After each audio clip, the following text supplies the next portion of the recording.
Welcome back to Rebel Ants Radio and such. We A are back. Rebel roast. Miguel, you're back. I am back. You look like Rudolph the Red-Nosed Reindeer. Why does your nose look red? What's I have happening here? on my nose. Is this a little too much nose candy? Is that what we're dealing with here? No, bro. Little booger sugar? I just told you what it was. What? What? What's up? I haven't talked to you in a while. What's going on? You have been ignoring me. I send you letters. I've been busy, I do man. spy writing. I send, Pony Express. I've been super busy lately. Yeah, well, The last busy for me. month and a half, 2 months. Actually, I've been pretty busy.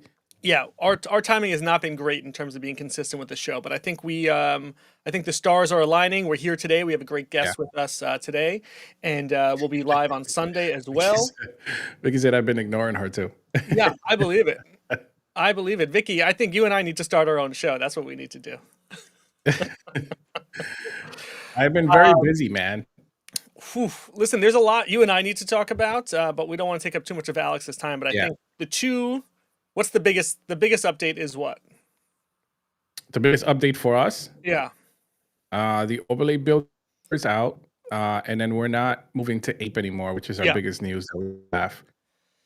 We are going to put the new collection on Ape, but we're not moving to Ape anymore. Yes, so we will eventually launch on Ape. That is V2. still the destination. Yeah. But it doesn't make sense for our people and operationally to migrate the Battle for the Colony to Ape. So we will get there. We will be live on Ape sooner than later. But we just want to give that update. And it was posted in the Discord. If you're not in Discord, head over to Discord so you can get all. Unfortunately, everything is working to migrate to Ape. Like the portal's working, everything's fine. Pretty much just wasted money because I decided not to move V2 to Ape last minute. But there's a good reason for it. I mean, we obviously talked a lot about it, and we talked to our friends about it. And after much consideration, we decided to stay on ETH with V2, and then move V3, which will come either at the beginning of next year or at the end of this year. I'm not sure yet. That whole collection will be on Ape. Yeah. So we will launch something on Ape. That way it'll mint through Ape as well, not just migrating. So all good.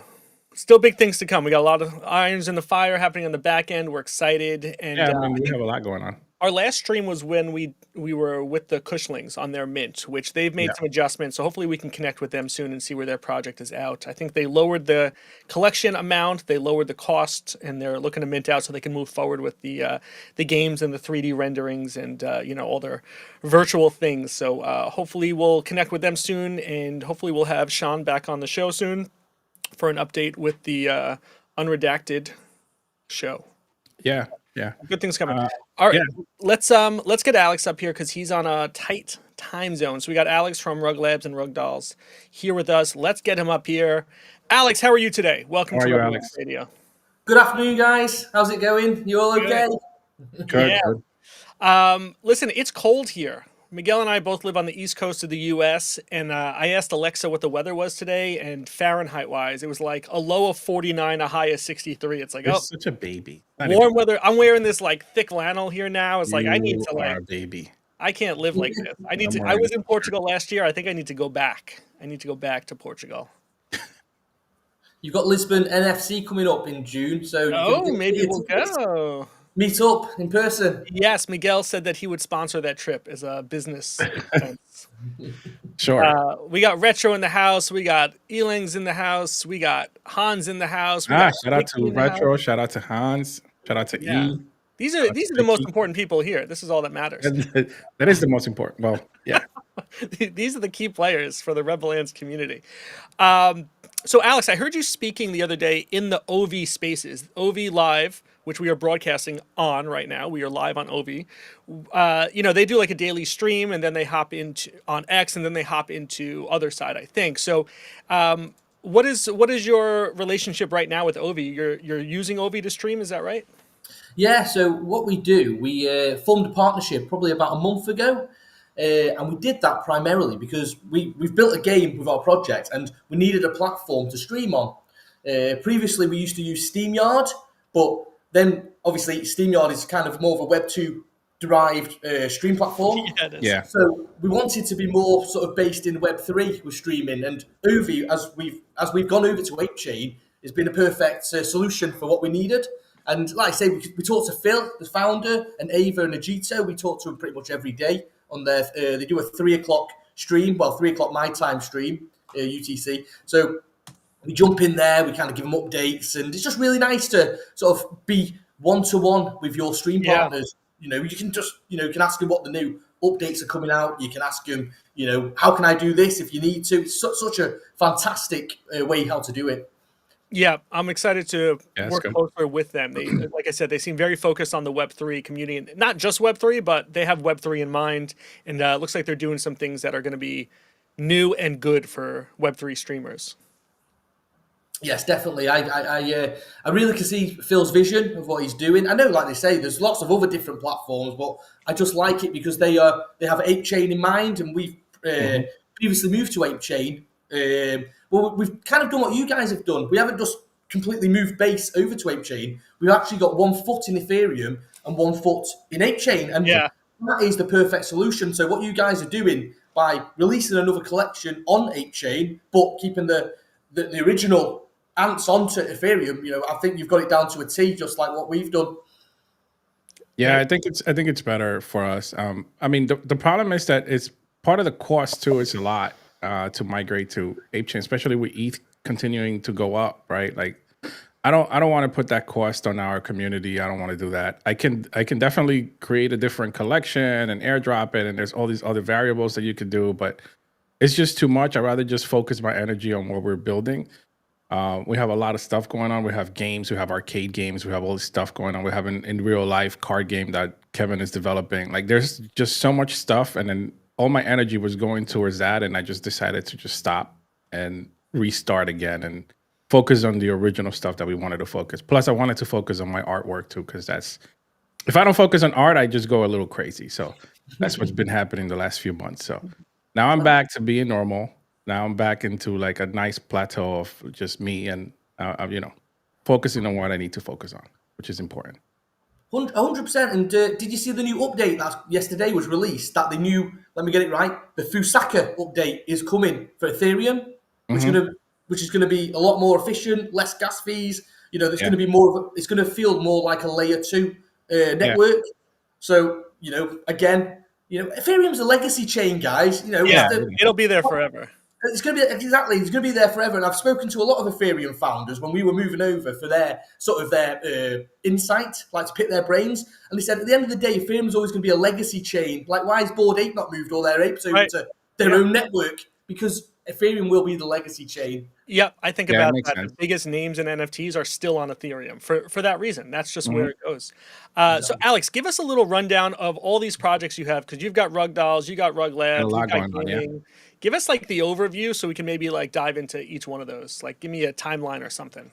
Yeah, of course. So we started the project in 2022, October 2022. So we are coming up to our 3rd year birthday at the end of this month. Nice. So the difference is we have RugLabz, and RugLabz is like the headquarters. Think of an umbrella like Yuga Labs. And then under that we have RugDollz, which was our first project we built. We built that with the sort of in mind to help people who have been rugged in the space. And then, as I just said previously, we then created Doruzu, which is called Dolls on Ape. So Doruzu actually means dolls in Japanese. And that was our offering to ApeChain, sort of to get our foot in there and to basically, grow ApeChain. So what the idea is with the whole ecosystem, we've got these humanoid anime characters, Dolls on Ape, Doruzu, and we've got the RugDollz on Ethereum. So we're kind of multi-chain, but we've brought them together in our Web3 dApp. So it's quite cool how we've meshed them together, and we've also done that in our game that we've built as well. So, like you say, if you think about it, RugLabz at the top, and underneath it, RugDollz, Doruzu, and then we've also got our token, which I'll tell you about, RLBZ, which is kind of our brand token that we've got, which we've got a really cool utility for. Yeah, I can't wait for that. Yeah, I was trying to follow and connect all those dots. So I think as you're saying it, it makes a little more sense. Yeah. And, I think the RLBS, the token that you have, that when you started talking about that in our Discord, it was right at the same time these strategy tokens were launching, and you were like, "Hey, we already do this." So, um, tell us a little bit more about that token and what that mechanic is and what the incentive is for the community. Yeah, of course. So I'll tell you a little bit about the history first of RLBZ and how it sort of began, because people look at the charts, they're thinking, well, you launched that 2 years ago. So it's always good to sort of tell people how it started. Right. So when we first started RugDolls, we wanted a revenue share medium, something that we can give back profits back to our community. And to do that, obviously, we wanted a token, because obviously you can just sort of give tokens to community members. So we launched this token, RLBZ. We created a platform where people could stake their NFTs, and then periodically they can then claim RLBZ. So it's like we're paying them for being a part of our community, a revenue share model. As the market sort of kind of dipped for NFTs, that model became unsustainable. So we needed to find a different utility for that token, rather than just going, sorry guys, that's it, it's just a token in the wind. So what we developed was a platform where you could actually stake RLBZ, and every for so much, how much you held accumulated claims, and that was an NFT pool of Ethereum NFTs. And what we'd do, we'd put RugDolls in there, our NFT, and every now and again we'll put a bit more of an expensive NFT, like a Plague or a Lazy Lions or a Kid Called Beast or whatever, and people would then sort of use that as a lucky dip. Now that was our first phase one lucky dip, what we had. Yeah. So as we fast forward to the present, with us being on ApeChain, we wanted to convert that NFT pool into ApeChain projects, so people would pull ApeChain NFTs rather than Ethereum. So how the mechanics went was, you stake your RLBZ now, and now you pull NFTs from the pool. But this was the time that Spotlight had just happened with ApeChain, the Wheel of Fate, if you all remember. Yep. Minting all them multi-balls and taking forever to mint them. Yeah, and then it was also the time that the strategy tokens came out as well. So I thought, well, what happens if we merge these two together and create gamified tokenomics, where people can basically buy the token, hold it. We've got a tax on there. We introduced a tax, which was a 5% tax.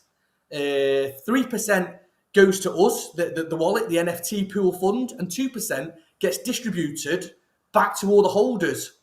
So it's a really cool mechanics, because people get paid tokens for actually just holding the token. You can see your balance actually creeping up as trades are coming in.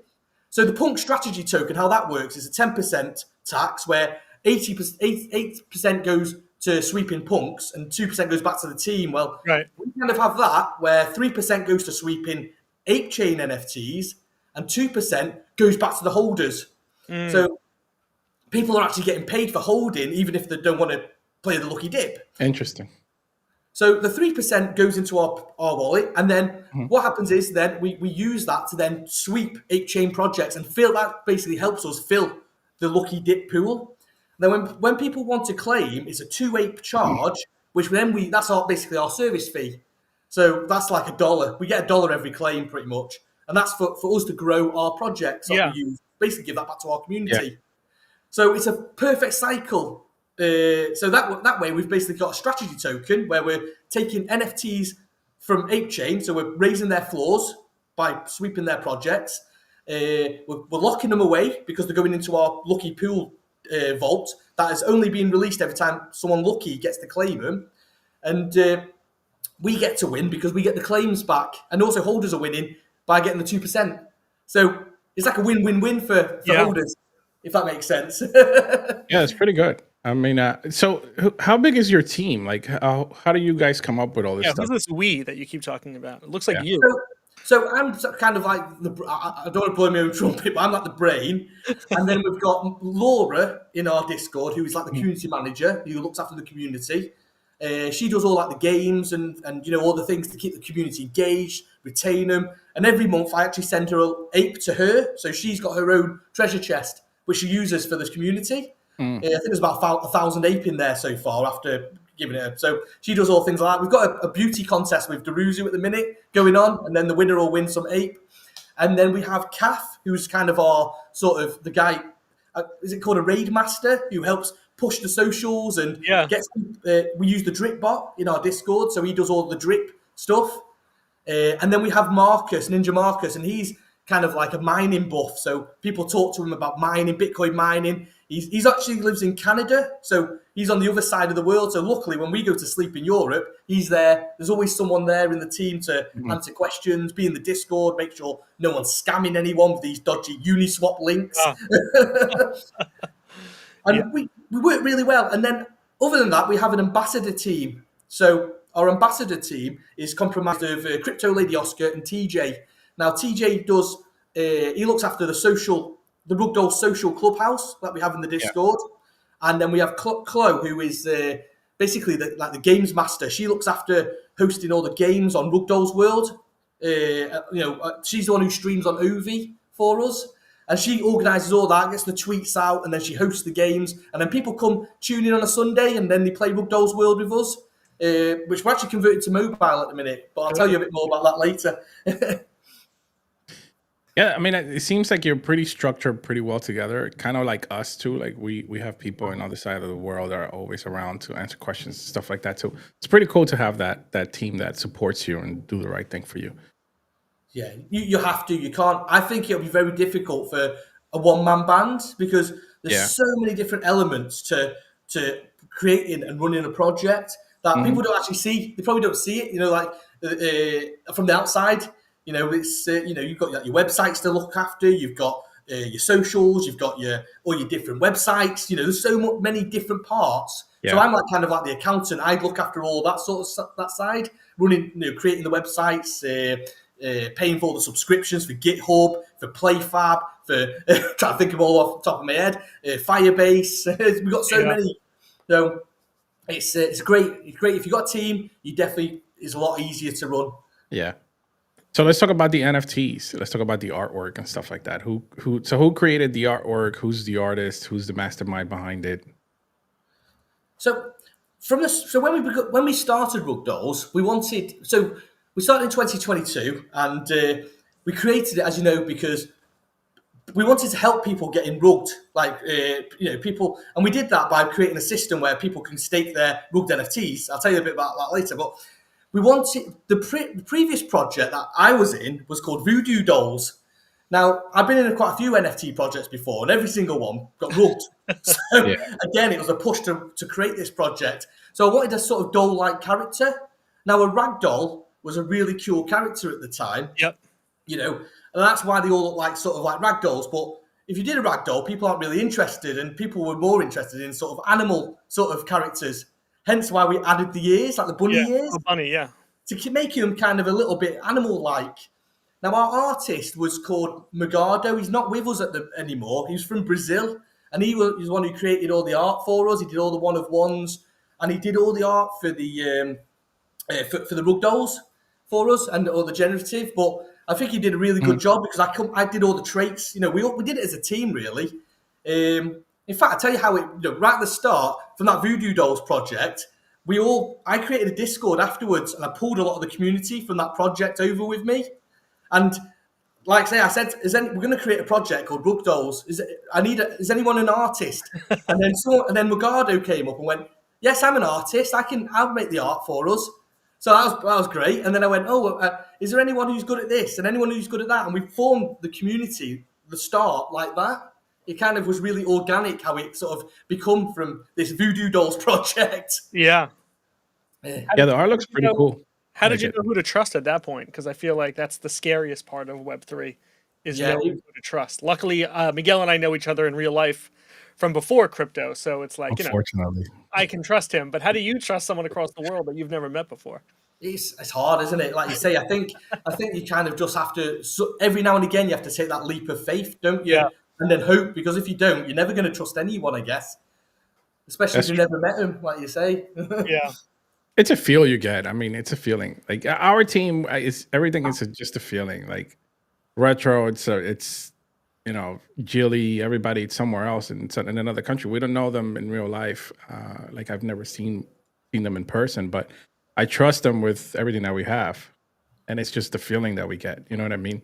Yeah. I think it's a lot easier now because we've kind of progressed from 2021. Now we're in 2025 and you kind of sort of I know it's like school. You've grown up with these people through your Web3 journey. Yeah. You've grown up, it's like being in school with them. And after 3-4 years actually speaking to people every single day, That's you, true. you know what they're here for. You know they're not here to stab you in the back. You know they're here to contribute and help you however they can. Yeah. Yeah, I mean, if you guys win together as a team, everybody wins, right? That's the whole point. That's the whole point why I'm doing all this, because I want my team to win at the end of the day. Yeah, exactly. You want the team and community. Except Kevin. Except want me, this guy I'm to not win. allowed to win. That's okay. Yeah, he's not allowed. Uh, Everybody else, yes. Alex, is this your full-time gig, Web3?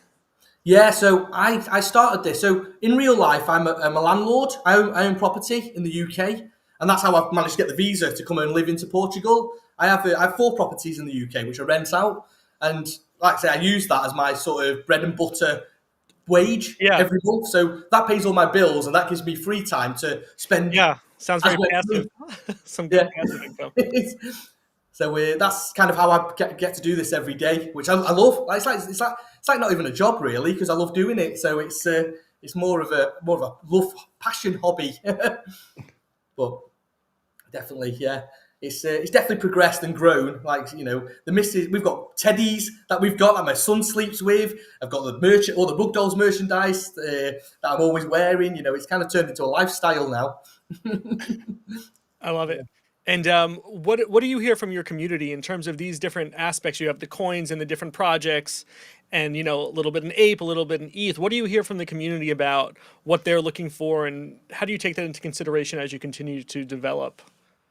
So we have in our Discord, we have a suggestions channel that we always sort of encourage the community to sort of put their suggestions to help us build. You know, they've been kind of like the backbone really of what we've done. You know, the community. The good thing with having a community is they'll always tell you when you're doing something wrong. Yeah, they will. You always get them tickets if you do something. True. Especially, you know, Hans. Hans is the first one to call you out on that. But you can't. It's great. I love it when they do, because one, I like to find a solution with the person who's brought up the qualm, and it's good because it's constructive criticism. Sometimes you can build off that. That's how you grow and how you make your project better. You know, but that's how we do it really. You know, they're great because sometimes your ideas, other people's ideas are better than yours, and you're like, oh, that's awesome. Yeah. That's an awesome idea. Let's do that. So I really enjoy doing that. That's what Web3 is all about. Yeah, I think the perspective from other ideas and other people bringing in other ideas and stuff like that, it's actually really good. Like, I'll give you an example. Like Retro for us is he always has a different idea and different perspective of looking at things than I do, or like Kevin does. So I always like to listen to the stuff that they have to say, because it's just very important to help your growth. I think it's a good thing. 100%. Like Retro's asked, you know, we're in DMs, me and Retro, and he always comes and says, "Oh, why, Alex, why don't you try this?" Or "Alex, why don't you do this?" Or he'll tell me a little bit of alpha that's happening in Web3 or something. He's awesome at doing that. Like, for example, the RLBZ token that I was telling you about. It's like he was saying to me, "Well, how do you know which ape chain projects to sweep? You know, how do you not favoritize someone?" And I said, "Oh, I'm working on that." And he goes, "Why don't you do like a vote system where people can vote for their ape chain projects who are holding RLBZ?"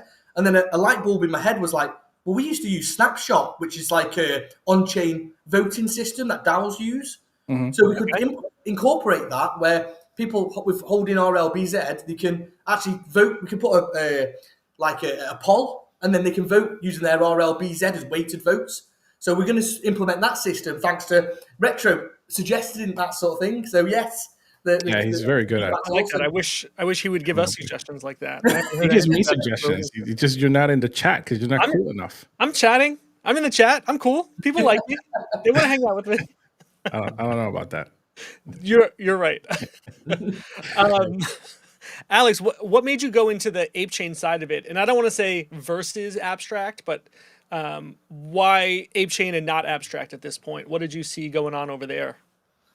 I think so. Funny enough, I was an Ethereum maxi. Like I was like, no, we're staying on Ethereum. No, I love Ethereum. It's the only place to be. And all my team were going, Alex, we need to get an ape chain. Everyone's going to ape chain. It's the culture's there. You know, the support. They're doing this Spotlight season 1, and I wasn't involved in season 1, so I didn't know anything about it. But they were telling me, all the community were saying, Alex, ape chain. You know, you got to. So that's when I got with the team and said, you know what, let's do this, but let's not just completely go over there. Let's release a collection, because I've always wanted to do an anime collection. Before RugDolls, I always wanted to do an anime collection because I love like things like Naruto and Solo Leveling and Attack on Titan, you know, all the different animes. I've always wanted to do one. So I got with I had a friend back in the UK, and I said, can you do me an anime collection?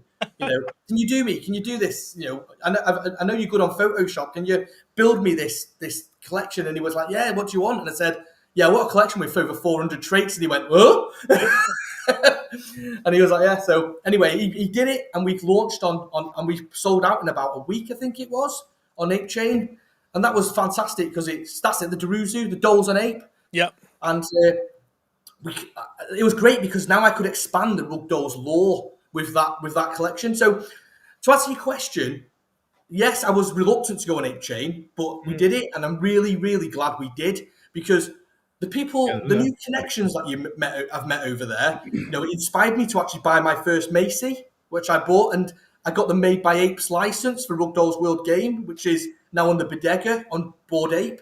You know, I got in touch with the Ape Chain team, who are now, the great thing with Ape Chain is you have a team that is kind of running it. So it's like its own project in itself, right? The chain. So if you've got things like ideas, for example, our RLBZ and our game that we did, I spoke to Cam, the head of Ape, about it and told him. And then he was like, right, we need to get here's my calendar.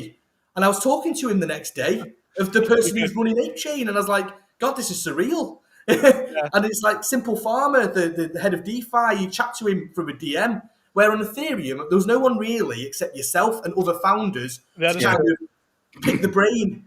So it's great you've got a chain up there who are kind of pushing your project because they want their chain to do well. And to do that, they need the projects to do well, so they'll help you. So that was an absolute, you know, godsend that we went over there. So Abstract, I can't really comment on because I haven't really had much to do with Abstract, unfortunately. I've seen the timeline with people talking about Abstract, and I don't know if they have the same support. Again, I can't say, this is only what I've seen on the timeline, but I don't know if they have the same support system from kind of like an over hierarchy sort of people. And I don't think they have anything like Spotlight where, you know, it pushes it brings all projects on that chain together to have a sort of a competition not against each other, but together. So I thought that was really good. It actually gave you a bit of a purpose as a project as well. So I really enjoyed that side of it. But Abstract, I do, like I say, I've only seen, I know Bearish, because Scott and Tolly have done Bearish, who we used to be in Brawler Bears, and I can't remember the other one, but what was the other one called, if anyone remembers? Brawler Bears and, oh God, I can't remember. I had 3 of them to get the drip bot. But like I say, Abstract, I can't really comment on. So you also have a YouTube channel for the RugDolls, and it looks like there's a bunch of things that were uploaded 4 months ago. What's the vision here? What can we expect to see on the channel? So one of our things that I want us to push is more exposure on socials, because like I say, it's everyone is trying to push on socials now. It's probably the way to crack through to Web 2.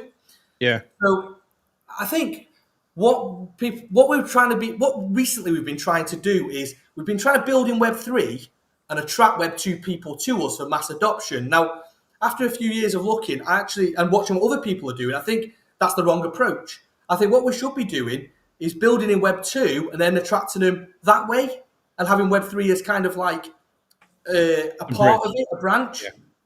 Because Web 2, everyone from Web 2 like you speak to in real life, one they'll say we haven't got a clue. They'll go like this, woo, over my head, you know, or 2 they'll go, well, it's a scam.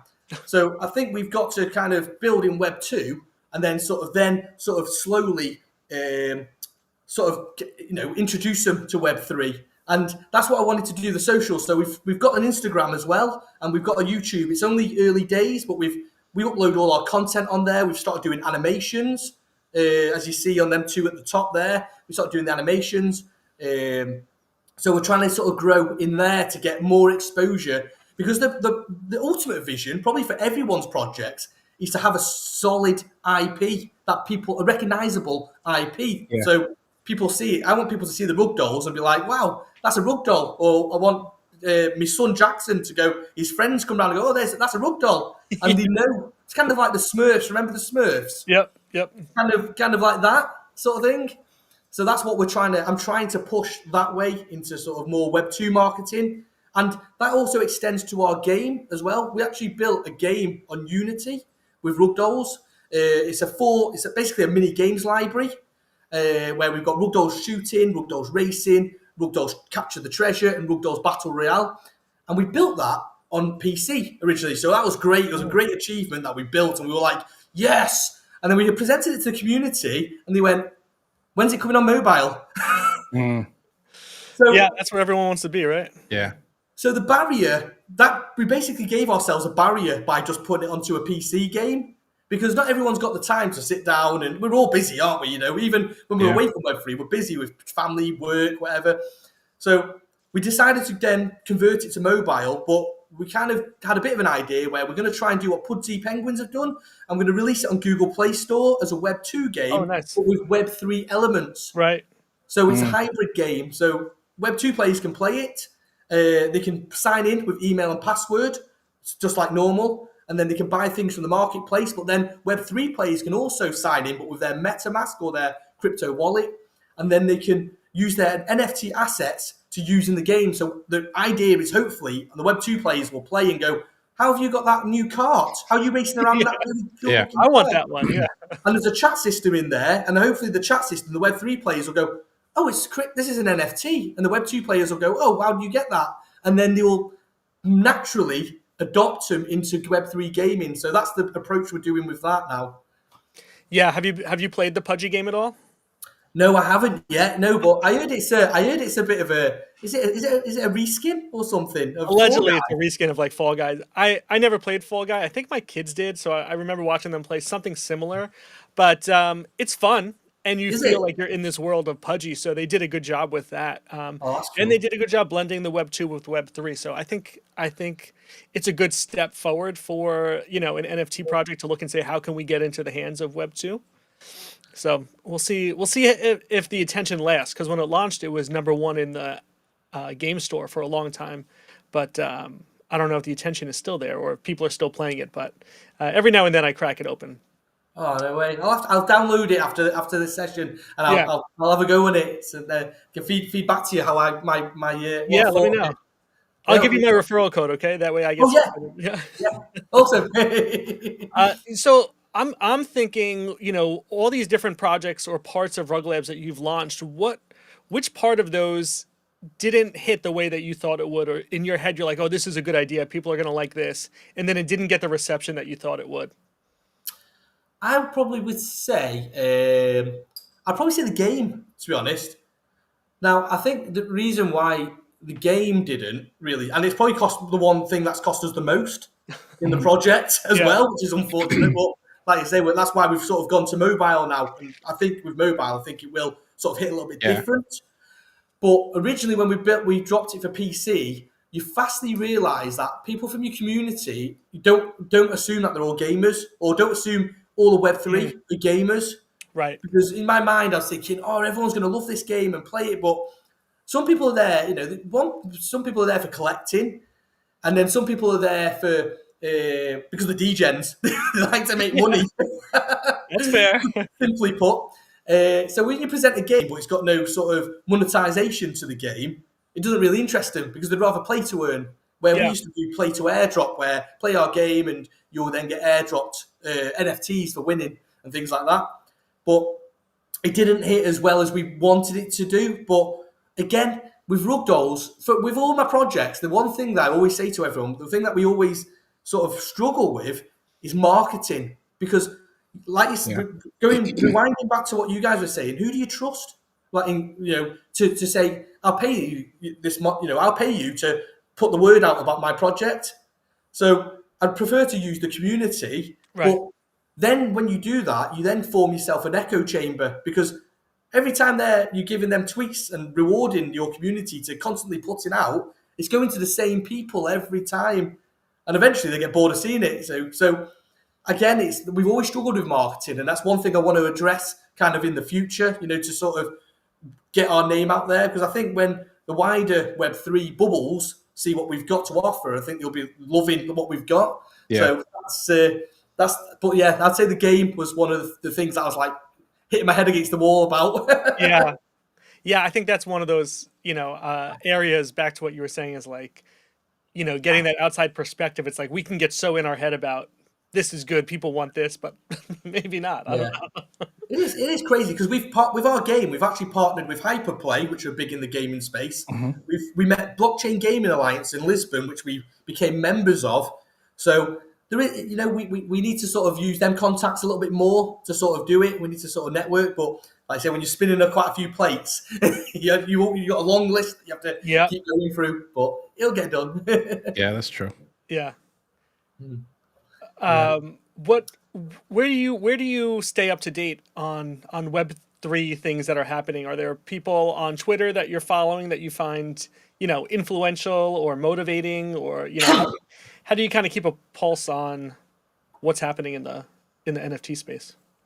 So the majority I try to keep in the spaces, like you say, the OV space is 3:00 every day on my time. And that's great from the gaming side, because they're well into gaming. Yeah. GPO's big gaming. So when you speak to them, you'll hear all the updates and all the different things on that sort of Web3 gaming side, which we're kind of pushing our way into. And then we do the Good Morning Ape Chain space, which might be a little bit too early for you guys, but that's on at 11:00 my time. And we're regular speakers there. That sounds early. We speak quite a lot there. And then you do all sort of like the Ape Chain stuff to keep you up to date, like this is coming out another side, this is happening there. And then with Ethereum and everything, you kind of just sort of know through the timeline, like Punk Strategy, which is the new meta, all the different things, it's just sort of Twitter really that you keep in touch with. But Cole's like, we're quite close to a few founders like Zubik, from Space Riders, Raspy from Kids Gone Beast, speak to them quite a bit on the DMs. Like I say, Retro, speak to Retro quite a bit. Casey, we speak to Casey from Saints quite a bit on the DM. I was actually telling him about the RLBZ token before we launched it. We actually swept 8 chumps using the funds to put into our pool. So that's how we kind of keep our rub shoulders with everyone. That's the way to do it, and that's how the way to grow. Yeah. To network, definitely 100%. Is the best way. Yeah, it does feel like the Ape Chain communities have remained active for an extended period of time, where it doesn't feel like it was just the initial surge of NFTs on Ape Chain. No, they're very active. It's been that way for a long time. They're very active. Like you said, there's a number of daily spaces that are just every day they show up, or on their scheduled time they show up 3 times a week, whatever it is. So sometimes I'll listen in on them, but I feel a little imposter syndrome. But I think once we have our own ape project, then it'll feel a little more comfortable being in there and talking about what we're doing and how we can help support other communities as well. Yeah, no, definitely. But honestly, you should just come in anyway, because the people come up on stage that they're interested in Ape Chain, but they haven't got projects. For example, Platty. I don't know if you heard of Platty Mama from Henhouse. She comes in quite a lot because she's interested in Ape Chain. And she comes in all the time speaking. We have Popular come in, speak to us, Jennifer, people from other chains always come in, because what Ape Chain are trying to do, as you see their initiative Project Raid, is they're trying to get Ape Chain on Solana, Hyperliquid. They're trying to spread themselves everywhere. So eventually everyone knows can use Ape Chain on any chain. So honestly, come over, everyone's super welcome, friendly. They'd love it with you guys going on there. I gotta look up this Plotty Mama person. Here we go. I'm gonna follow Plotty. Yeah, I mean, I've been into some of the spaces for Ape Chain, and I think they're pretty cool. They're pretty intuitive. Like those guys are really cool. You know what I mean? Like they're not. If you go into certain spaces, they're very like narrow-minded. But I feel like some of the Ape Chain ones are just pretty broad and fun to listen to. So Yeah. that's why I like them. They are, and they're chilled. They're not like this is how it has to be. It's dead chilled. Everyone has their opinions. Everyone can say them. Like you even have Reader from G's pop in. He comes in and he's always chatting to everyone. Like we have we even had the Brooklyn Brawler come in. I don't know if you guys remember the Brooklyn Brawler from wrestling. Wrestling. Oh yeah, I did see that. I did see the Brooklyn Brawler was active. That is cool. No, he's a cool guy. All right, listen, I know you have a hard stop, so I want to respect your time. Any last words, any calls to action? What should people be doing to follow you, support you, get involved in RugDolls? Where should they go? So the one thing I didn't mention, guys, we've got a platform for our original utility where you can stake your rugged NFTs. Now, that's I got a lot to stake. Tell me more. Well, it's a really cool system because what you do, it stakes your wallet rather than the NFTs. And what happens is the script will run, it'll detect what NFTs you've got and compare it to what we've got on our database. And then if you've got any of them contracts or them NFTs in your wallet, you'll start earning our other token called RugLabz, which is just like, it's not liquidity backed, it's a ERC20 token called RugLabz, kind of like what Star does with Space Riders. And we have 2,100 projects that are listed on there. Projects? Yeah, we've got 2,100 projects. And how that works is the community submit that to us, and then we vet the project to make sure it is a rug or a failed project. And then we add it to our database. And then once you've done that, then you start accruing the rugs. We've got 1,000. I'm waiting to watch the screen, but we've got 151,000 NFTs staked with us right now. So it might be the world's biggest staking platform, possibly for NFTs. Let's see what happens. There you go. So if you scroll down, so that's just sort of the token details. It tells you a bit about what they are, the token details and stuff. And then numbers of NFTs staked there. That's how many NFTs are staked with us. No. Go down again, totals. Oh, go up, sorry. Totals. Can you see totals there? Yeah, 152,900. So that's the people who are staking, how many are earning rugs. And if you scroll right down to the bottom, that's the list of rugged or failed projects. So keep going. There you go. And then you've got 2,112 projects. I can read that right. Collections. Oh my God. So how do I know if I have any rugged projects that are on here? So the best way to do it is connect your wallet, and then once you connect your wallet, once the script refreshes and checks what you've got, what you're holding that's on our database, then there'll be a little button that will say staking stats. Yeah. Okay. And then once you say staking stats, then it'll show you which NFTs you've got that are earning you tokens. Oh yeah. And then with them tokens, you can go to our other website called RugDollzNFT.com, and you can spend them on raffles. And we've got an NFT store over there where you can buy Ape Chain NFTs. Nice. So you can actually start recycling your rugged NFTs for our own token for better. Other NFTs that are actually still working. Yeah.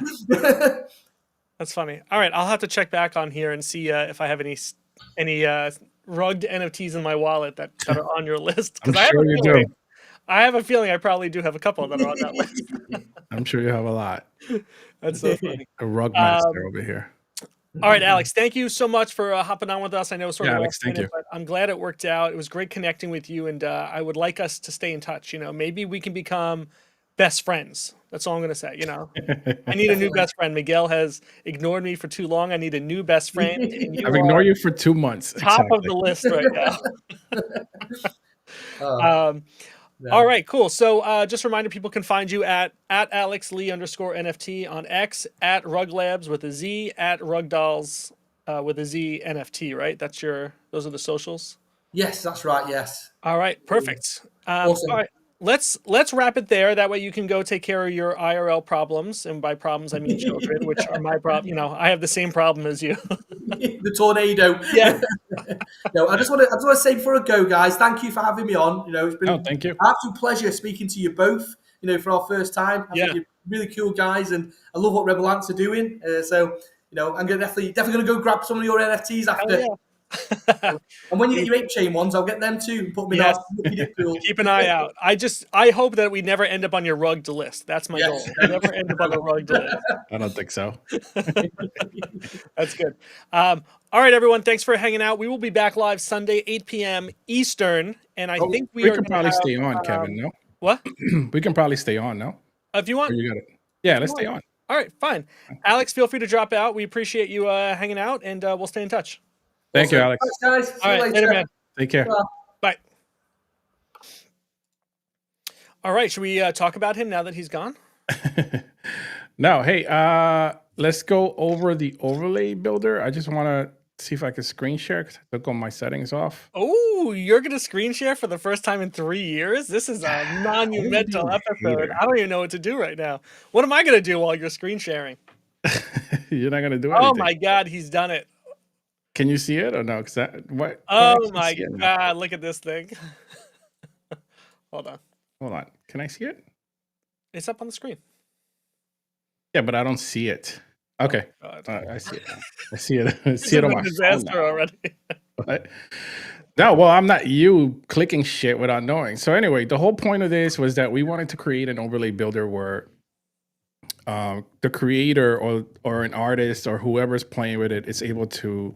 Why are you laughing? I'm not laughing. I'm You literally were. not doing I anything. saw you. Unless it was a delay. Oh no, hold on. That's not what I want to do. Hold on. I want to use your screen to share. What do you mean? I see it on screen. Yeah, I switched to screen share because I want to make it bigger, but we'll just do this. Are we good now? Because I Yeah, can't go see ahead. it. Go ahead. You're good. Anyway, so I wanted to create something where people have the opportunity to move things around and able to create their own overlays and put them on. Because I see a lot of times when you go on the timeline, people are always like creating their own stuff, right? And putting it out there like the Good Morning Cup or whatever the case might be, right? So I also wanted to intertwine it into Web3, but I also wanted to be Web2 based, right? So we created this overlay builder where we're able to manipulate however we want. So you can connect a wallet, you can choose a file from the outside, right? Like let's say you go here and put in, a Rebel Land or whatever you want to put in. It is going to have a very faint watermark because your wallet is not connected yet. I don't know if you can see it on screen, but there is a watermark behind the ant. I can see there it it. is. There it is. Hello, watermark. Yeah, so the watermark is there. It's pretty faint. Maybe I make it a little darker. I'm not sure yet. Or you can load up by token ID if you own a Rebel or if you own, well, you don't have to own them. If you don't own them, you can load a token, but it is going to have the watermark behind it, right? So like, let's say, for example, you want token 11.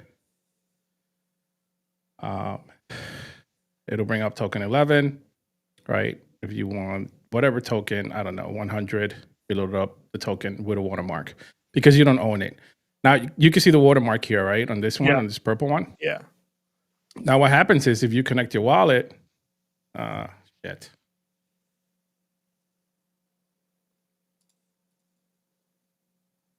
See if I can do this real quick.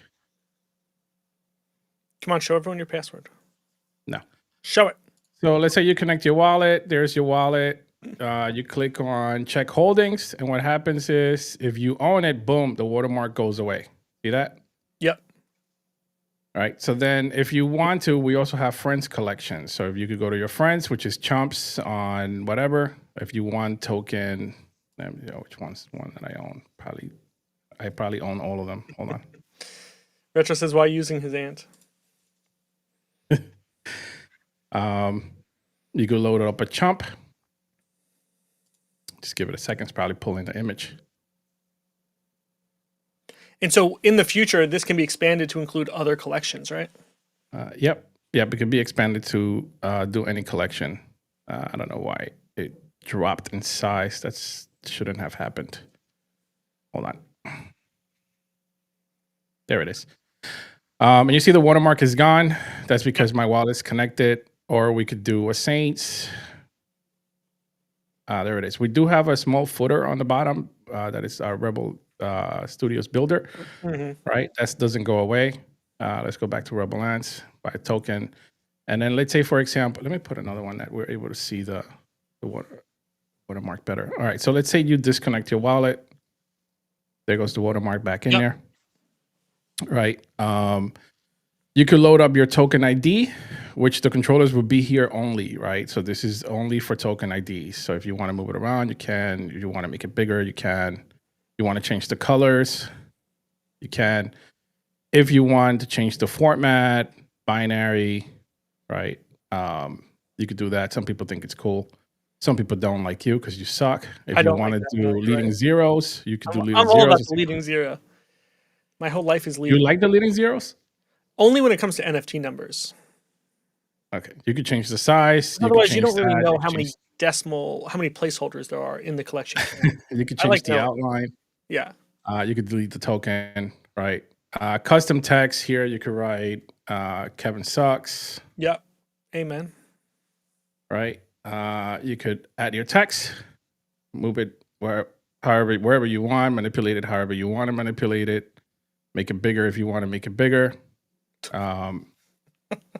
Change the colors, change the outline, same thing, right? One cool feature that we have is that we can you could bring in an emoji, right? We have emojis. You bring them in. You can put them wherever you want. Obviously, emojis, the rendering for emojis are usually pretty small, but there was a way that you could try to make it more not intuitive, but more like sharper, Yeah, right? like So the scaled image up can be almost. sharper. Yeah, it's Yeah. just not perfect because emojis are meant to be Right. rendered at a Yeah, smaller very scale. small. Yeah, so but you could put them in there however you want if you decide that you want that, right? You could use the AI for an inspiration quote. So if you press your inspire me, it'll give you a quote of the day. If you don't want something in there, you could just delete it within the builder, within the canvas. I mean, right? If you want curved text, you can use curved text. That's cool. Just click the button. Yeah. And you can manipulate the curved text however you want to. Like it's very intuitive, right? You could change the arc however you want, make it bigger. Yep, you could do a lot of things with the curved text here. The other thing too, let's say for example, you want to, I don't know, let's go back to Kevin sucks. Right, you want to add this text, and you don't like this lettering, you could change the font to whatever font you want. Nice. So you could do Rockwell, right? Like we could do that. So that's pretty cool. So basically, there's a lot of overlay builders out there, obviously, but they're pretty sucky. Like you can't do none of this on them at all. You have like one image, you put it in, and it puts it for you wherever you want. Now the cool thing about this is that you can bring in your own overlay, right? For example, let's say you want to bring in, I don't know, a sword, right? Like this. You could bring it in from the outside. You can draw it. You can draw it, bring it in. You could have ChatGPT do it for you, whatever you want, right? Obviously, this doesn't match, but it's just an example so that people can see, right? Yeah. You can delete it. It'll still show up on your overlay builder because in case you want to use it again. Right. Right, there it is. But if you want it completely out of your overlay builder, just hit the little X on it, boom, and it takes it away, and you can bring in as many as you want. There's no there's no limit to it. Yeah. And when you do a custom upload, is that stored just for this session while you're in the website, or it saves it there somehow? No. So it's stored in the session that you're using. That's Got it. it. Right. As long as you have it in that session, it'll still be there. Now, if you restart your overlay or like refresh it or whatever, it'll go away. Yeah, it's not there forever, obviously, because you need a lot of memory to keep all that stuff, right? But you could do this. There's a little snapping thing that you can see on the side there. It snaps it right in so that if you want to put it exactly where it needs to go, you do that. Right now, the cool part about this is that you're able to like flip it if you want to flip it to the other side, flip it up if you want to do that. I don't know, for some reason, you want to lock it, right? You can lock it, you can unlock it, you could duplicate it many times as you want. You could clear all the overlays. You could bring another one in, right? And then if you want to change the opacity, you can. If you want to, for example, change the blend mode, you could do that for people that know about like art and stuff like that. Yeah. You could do that with the blend mode, which is pretty cool, right? Or you could put it back to normal. Then I wanted to put some people were asking for like, how do I get it right in the middle, right? So then we put these buttons up here where you center it, and it's right in the middle, right? Or if you have it like, I don't know, here and you want it centered there, you could do that too.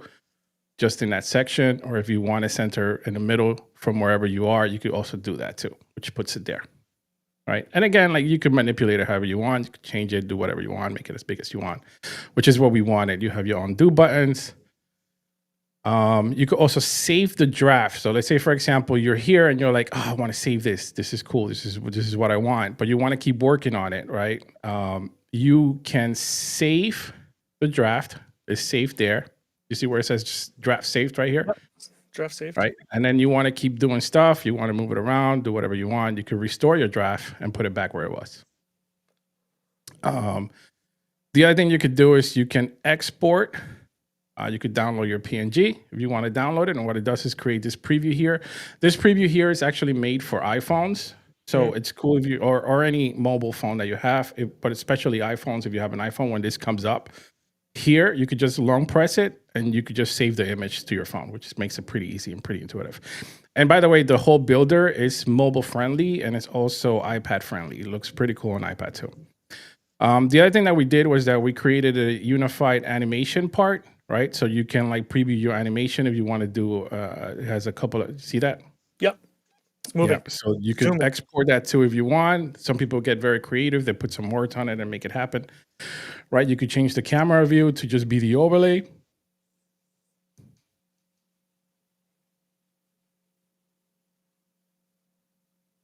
And the overlay moves. See it? Yeah. Yeah, or you could do just the text. Yeah, that's cool. Yeah. You could export the video if you want. You could basically do whatever you want with the builder. Now, what makes this a cool builder for Web3, sorry, excuse me, is the new update that's coming, right? So I'm working today actually on an update. This is ready to go now as it is. But what you could do next in the next update is that you'll be able to, one thing I forgot to show was real quick before I get into that is that you can change the canvas size to whatever you want. Right. Right. If you want to make it bigger, you can, that kind of stuff you could do. If you want to zoom in, you click the zoom in part, and you zoom into wherever you want, right? Then you can reset it, but just make sure you click it off. The reason why I did that was because on iPad and mobile, it just becomes a pain in the ass to zoom in and out, especially when you're trying to create stuff and you're using your fingers. It'll zoom in automatically, right? When you're trying to put like an overlay or something like that, you're trying to move it around, it just zooms in automatically when you're pushing stuff around and moving stuff around. So I had to create a button where you turn it on and off. It was important for us to do that. So that's the reason why that happened. The other thing is you can, so what we're working on, what I'm working on today, actually, I'm saying we, but it's me. Go ahead. Is that I am creating a page where you'll be able, within the builder, right? Within here, there'll be a button where it'll say publish to whatever, right? And then it'll publish it to this page where people will be able to go and like vote for the best overlay thing that you created, right? So let me get out of here so that I can see what we're doing now. Do you have that already drafted, like mocked up somewhere that we can see a sample of what that gallery looks like? No, not yet. So yeah, it's in testing. Like I've been testing it the past couple of days, but I haven't finished it yet. So I don't want to show it yet until it's actually finished completely. Okay. Right? We can release now, but I don't want to release yet until everything is complete. Because I really want people to just create their own overlays, and we want to create competitions where people can go and win stuff if they win. Now, the cool part is that it'll post automatically 2x if you want to. Yeah, right. If you want to be part of the competition, it'll run for like whatever amount of time we want. We could put it for like weeks, months, whatever we want. Right. We control the time limit on the competition, and we'll say like, for this week, we'll have an overlay competition, best overlay, whatever, will win prizes or whatever, 1, 2, 3, right? And you'll be able to publish that into your overlay page. And then people it'll create a link where you can post it on X or post it wherever you want. Doesn't matter where you post it. When people click it, it'll bring you into the page where they will vote for the best overlay built, right? Yeah. And then whoever wins, they'll win. They'll win something. They'll win something from us. They'll win Rebel. They'll win an NFT. Whatever we wanted, whatever we want them to win, they'll win.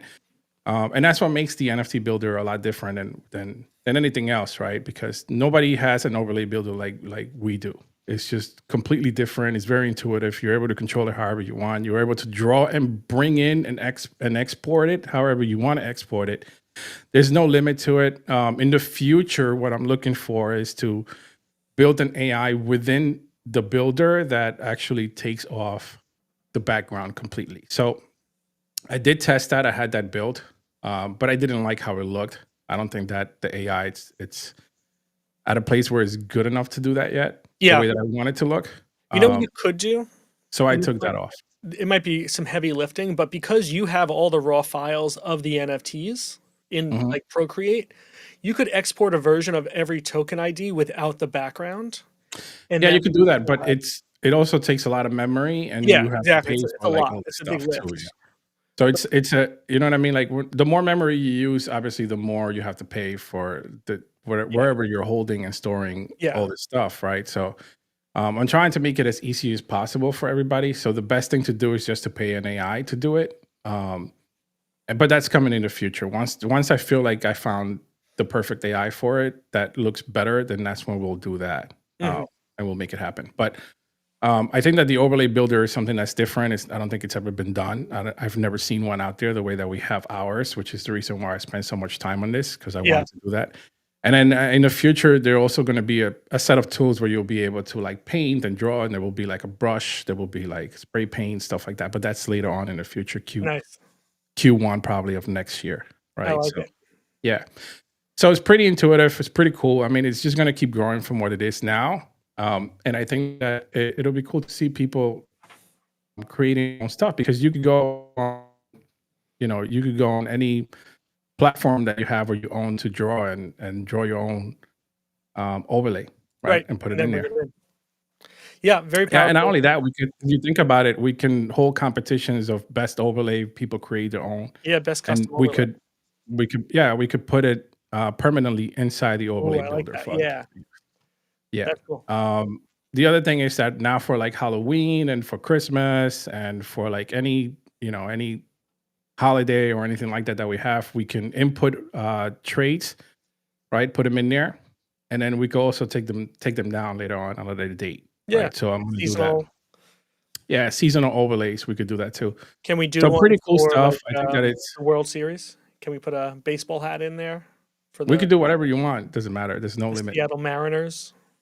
I mean, there's limit to me drawing it because I'm gonna have to draw it, but get started, boy. But yeah, there's just a lot going on. This is what I've been spending a lot of my time on. This, and also we have the arcade games that are coming soon too. I've been working on that too, rendering 3D stuff. So yeah, things take times, but I think the overlay builder is almost there. Hopefully, I can finish it today, between today and this weekend, and maybe we could just release tomorrow, next week. Yeah. Right.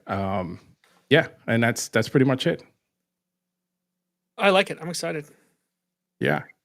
It's different when I do it than when you do it, right? Because I need to learn how to do it the way you designed it to be used, not the way in my mind doesn't work to use because you're not an artist. You don't use like art shit. That's true. I don't. Not my realm. No. Not my realm. But I mean, if you really look at the builder, it's more of a Photoshop-y kind of thing. It's like a collage between Photoshop and other things, right? Not as intuitive as that, but because it's made specifically for Web3. What? Can we get a layer panel? What do you mean a layer panel? You know how Photoshop has a layer panel? You can't do that with NFTs. Not NFTs, with the trait builder. You can't do that with the NFTs being in there. The whole point is to have the NFT be the NFT. Yeah, and I'm talking about all the other things you add on top of it. So you know how you can say like move it up a layer, move it front to back? Like you can do that now. And I'm saying, can we get a panel to see the layers that you've added on top? You can. It'll be very difficult to build. Okay, there you go. But you could do that now. You can move things around behind it, in front of it. You can't move it behind the actual NFT. Yeah, just the items, just the overlays can be rearranged. Just the overlays can be moved behind something, yeah. Yeah, I got you. All right, because the integrity of the NFT is important. I mean, the only thing that I really want to remove is just the background. I don't want to change anything else within the NFT, because then it becomes a problem with if you have friends collection and stuff like that. You don't want to manipulate too much, right? But yeah, you're able to move the overlays in front or in the back, whatever you want, of the other overlays. Right. That's what I mean by right. Anything gets added on can be rearranged. correct. Yeah. Sweet. All right. Anything else you want to talk about? Not on this stream.